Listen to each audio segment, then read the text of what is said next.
নমস্কার বন্ধুরা, শান্তি রান্নাঘরে সবাইকে স্বাগত। আজকে চলে এসেছি আবারও একটি সুস্বাদু রেসিপির সঙ্গে।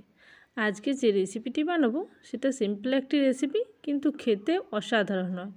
বাড়িতে কয়েক টুকরো চিকেন থাকলেই এই রেসিপিটি খুব সহজে বানিয়ে নেওয়া যায়। রুটি কিংবা ডাল ভাত কিংবা ফ্রাইড রাইস বা পরোটা সব কিছুর সঙ্গেই এই রেসিপিটি খুবই ভালো যায়। সবার প্রথমে আমি বোনলেস চিকেন নিয়ে নিয়েছি প্রায় 300 গ্রাম পরিমাণে। এরপরে চিকেনটাকে আমি অল্প লবণ, হলুদ এবং অল্প সর্ষের তেল মাখিয়ে কিছুক্ষণ রেখে দেব। তবে এই ম্যারিনেশনটা আপনারা চাইলে 10 থেকে 15 মিনিটও করে রাখতে পারেন, এছাড়া চাইলে আধ ঘন্টাও করতে পারেন। তবে শুধুমাত্র চিকেন নিয়ে এসে সঙ্গে সঙ্গেও কিন্তু এই রেসিপিটি করা যায়। এবার ভালো করে সমস্ত মশলাগুলোকে মাখিয়ে নিয়ে চিকেনটাকে প্রায় 10 মিনিটের মতন রেখে দিতে হবে একটা ঢাকনা দিয়ে। আপনারা চাইলে ফ্রিজেও রাখতে পারেন বা নর্মাল বাইরেও রাখতে পারেন। এটি বাজার থেকে চিকেন এনে ভালো করে পরিষ্কার করে ধুয়ে নিয়েও করতে পারেন। এছাড়া যদি ফ্রিজের চিকেন হয় তাহলে খুব বেশি সময় রাখার প্রয়োজন নেই। এখন একটি কড়াই বসিয়ে দিয়েছি, এই কড়াইয়ের মধ্যে পুরো রান্নাটা করব। সেই জন্য সাদা তেল দিয়ে দিলাম পরিমাপ মতো। এখানে তেলের পরিমাপটা আপনারা নিজেদের ইচ্ছে মতন কম বেশি করতে পারবেন। এবার আমি দিয়ে দিচ্ছি কুচনো পেঁয়াজ। এখানে দুটো মাঝারি সাইজের পেঁয়াজ আমি কুচি করে রেখেছিলাম। সেই পেঁয়াজটা দেওয়ার পরে কিছুক্ষণ ভেজে নেব। এই পেঁয়াজ ভাজার সময় আরও কিছু উপকরণ আমি অ্যাড করব। যেমন পেঁয়াজটা কিছুটা ভাজার পরে আমি এখানে কয়েক কোয়া রসুন অ্যাড করব এবং 1 ইঞ্চি পরিমাণে আদাও অ্যাড করে দেবো। যেহেতু 300 গ্রাম পরিমাণে চিকেন নিয়েছি তাই উপকরণগুলো খুব কম পরিমাণে নিলাম। এখানে 8 থেকে 10 কোয়া রসুন নিয়েছি এবং আদা নিয়েছি প্রায় 1 ইঞ্চি পরিমাণ। এবার দিয়ে দিচ্ছি দুটো শুকনো লঙ্কা। এবার সমস্ত উপকরণগুলোকে খুব ভালো করে ভেজে নিতে হবে যতক্ষণ না পর্যন্ত পেঁয়াজের কালারটা একেবারে গোল্ডেন ব্রাউন কালার হয়ে যাচ্ছে। যেরকম আমরা ঠিক বেরেস্তার পেঁয়াজ ভাজি সেইভাবেই কিন্তু গোল্ডেন করে ভেজে নিতে হবে। পেঁয়াজটা খুব ভালো করে ভেজে নিতে হবে, সঙ্গে কিন্তু বাকি মশলাগুলোও ভাজা হয়ে যাবে। এবার অল্প তেল দিয়েছিলাম, সেই তেলটাকে কিন্তু ঝেড়ে নিয়ে পেঁয়াজগুলোকে আলাদা করে তুলে নিচ্ছি। পেঁয়াজ এবং রসুন একই সঙ্গে নিয়ে নিচ্ছি। সমস্ত মশলাগুলো একই সঙ্গে মিক্সিং জারের মধ্যে নিয়ে হালকা ঠান্ডা করে নেওয়ার পরে অল্প জল দিয়ে এটাকে পেস্ট করে নিতে হবে। মশলাটাকে ঠান্ডা করতে দিয়ে এইদিকে যে তেলটা আছে সেই তেলের মধ্যেই আমি দিয়ে দিচ্ছি চিকেন। যে চিকেনটা আমি আগে লবণ হলুদ মাখিয়ে রেখেছিলাম সেই চিকেনটা দেওয়ার পরে গ্যাসের ফ্লেমটাকে হাই করে বেশ কিছুক্ষণ ধরে চিকেনটাকে ভেজে নিতে হবে। এখানে গ্যাসের ফ্লেমটা লো করলে চিকেন থেকে অনেক পরিমাণে জল বেরিয়ে আসবে, তখন কিন্তু চিকেনটা ভাজা হবে না। তাই হাই ফ্লেমে চিকেনটাকে প্রায় 5 মিনিট মতন ধরে ভেজে নিতে হবে। যতক্ষণ না পর্যন্ত চিকেনের কালারটা চেঞ্জ হয়ে গোল্ডেন ব্রাউন কালার চলে আসে ততক্ষণ পর্যন্ত কিন্তু ভেজে নিতে হবে। আর চিকেনের গায়ে যখন একটু গোল্ডেন কালার আসবে তখন কিন্তু ভাজাটা বন্ধ করে দিয়ে মশলাগুলো অ্যাড করতে হবে। এখন আমি এইভাবে কিন্তু গ্যাসের ফ্লেমটাকে হাই করে রীতিমতো নাড়াচাড়া করেই কিন্তু চিকেনটাকে ভেজে নিচ্ছি। বেশ ভালোভাবে নাড়াচাড়া করে ভেজে নিতে হবে, নাহলে কিন্তু চিকেনটা একইভাবে থাকলে নিচে লেগে যেতে পারে। সেই জন্য কিছুক্ষণ ভাজার পরে এরপরে কিন্তু মশলাটা এখানে অ্যাড করতে হবে। চিকেনটা ভাজতে ভাজতেই এদিকে মশলাটা রেডি করে নেব। মশলাটাতে পরিমাণ মতো জল দিয়ে মশলাটাকে পেস্ট করে নিতে হবে।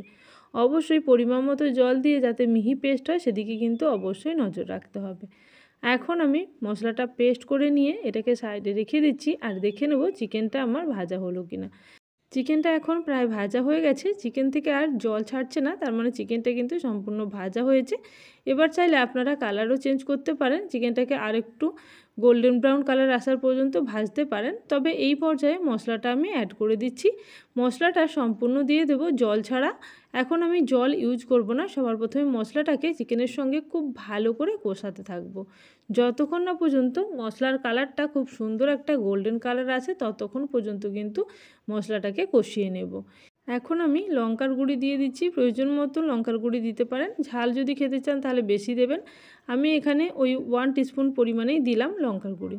এবার খুব ভালো করে মিশিয়ে নেব সমস্ত মশলাগুলোকে। মশলাগুলো খুব ভালো করে মিশিয়ে নিতে হবে এবং গ্যাসের ফ্লেমটাকে মিডিয়াম টু স্লো রেখে ভালো করে কিন্তু মশলাটাকে কষিয়ে নিতে হবে কালার চেঞ্জ হয়ে যাওয়া পর্যন্ত। সম্পূর্ণ কালার চেঞ্জ হয়ে যখন মশলা থেকে তেল ছাড়তে শুরু করবে তখন কিন্তু এর মধ্যে আমি অল্প পরিমাণে মশলার বাটি ধোয়া জল অ্যাড করব। তার আগে আমি এখানে অ্যাড করে দিচ্ছি স্বাদ অনুযায়ী লবণ। যেহেতু আমি আগে লবণ দিয়েছিলাম চিকেন ম্যারিনেশনের সময়, সেই জন্য খুবই অল্প পরিমাণে লবণ দিয়ে আবারও খুব ভালো করে মিশিয়ে নিচ্ছি। এখন গ্যাসের ফ্লেমটাকে স্লো রেখেছি। ভালো করে চিকেনটাকে এইভাবে মশলার সঙ্গে কষিয়ে নিচ্ছি। এরপরে মশলার বাটি ধোয়া জল দিয়ে দেবো প্রায় হাফ বাটি পরিমাণে। খুব বেশি জল এখানে প্রয়োজন হয় না, কারণ এখানে অলরেডি চিকেনটা এতক্ষণ ভাজার জন্য সেদ্ধ হয়ে আছে। তাই আমি অল্প পরিমাণে জল দিয়ে আবারও মিশিয়ে নিয়ে কিছুক্ষণ ঢাকনা দিয়ে এটাকে রান্না হতে দেব। যখন চিকেনটা খুব ভালোভাবে সম্পূর্ণ সেদ্ধ হয়ে যাবে তারপরে এবং জলটাও খুব ভালো করে শুকিয়ে নিয়ে রান্নাটা কিন্তু রেডি করতে হবে। এখন আমি একটা ঢাকনা দিয়ে কিছুক্ষণ রান্না হতে দেব। এখন প্রায় 5 মিনিট পরে দেখাচ্ছি, জলটা কিন্তু সম্পূর্ণ প্রায় শুকিয়ে গেছে। অল্প পরিমাণে জল আছে গ্রেভিতে, আর বাকি জলটা কিন্তু পুরোপুরি শুকিয়ে গেছে, আর চিকেনটা কিন্তু একেবারে সুসিদ্ধ হয়ে গেছে। এখন চাইলে এই পরিমাণে গ্রেভি রাখতে পারেন, তবে আমি আর একটু শুকিয়ে নেব, যেহেতু এটা ড্রাই চিকেন বানাচ্ছি তাই একদম শুকিয়ে নিলেই কিন্তু খেতে ভালো লাগবে। এবার আমি খুব ভালো করে এটাকে নাড়াতে থাকবো এবং গ্যাসের ফ্লেমটা মিডিয়াম রেখে আরও একটু জল শুকিয়ে নেব। এবার চিকেনের জলটা প্রায় শুকিয়ে গেছে। এর মধ্যে আমি অ্যাড করে দিচ্ছি কিছুটা কাসুরি মেথি। এখানে প্রায় 1 টেবিল স্পুন পরিমাণে কাসুরি মেথি দিচ্ছি এবং সঙ্গে দিয়ে দিচ্ছি অল্প পরিমাণে গরম মশলা। ওই ধরুন 1 টিস্পুন পরিমাণে গরম মশলা দিয়েছি। এবার সমস্ত উপকরণগুলো এবং চিকেনের সঙ্গে খুব ভালো করে মিশিয়ে নিলেই রান্নাটা কিন্তু সম্পূর্ণ রেডি। এই রেসিপিটি ডাল ভাতের সঙ্গেও যেমন সুস্বাদু লাগে, তেমনি রুটি, পরোটা কিংবা ফ্রাইড রাইস সব কিছুর সঙ্গেই কিন্তু ততটাই সুন্দর লাগে বা টেস্টি লাগে। তাহলে রেসিপি ভালো লেগে থাকলে অবশ্যই কমেন্ট সেকশানে জানাবেন।